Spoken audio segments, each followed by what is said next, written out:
Since interviews are starting for med school, these are my top 3 tips for your interviews. And this could be applied to like grad schools and anything as well. And I was always complimented on these skills during my interviews.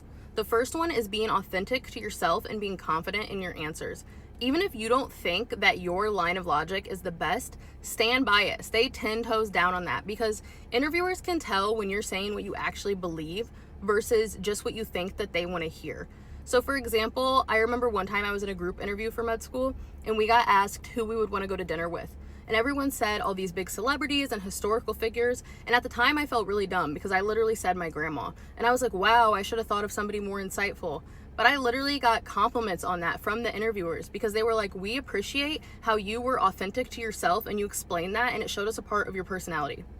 Number 2 is to always give an explanation for your answers and relate that to real world examples that you've actually like experienced and have had. So if they ask you a question, don't give like a hypothetical. If they say, oh, if a patient was mean to you, what would you do? Don't say, oh, I think I would react like this. Instead say, oh, one time in my life someone was mean to me and this is how I reacted and this is why I would do that again, or this is why I wouldn't do that again. Because they want to see that you've actually reflected on the actions that you've had in life and that you've had experiences that you're going to be able to continue to build on in medical school. So whether that's relating it back to like friends in college, sports, shadowing you did, or any jobs you had, things like that. And then the third one is really try to avoid highlighting any of your flaws. So a really common question that I was always asked was, if you're not accepted this cycle, what are you going to do next year?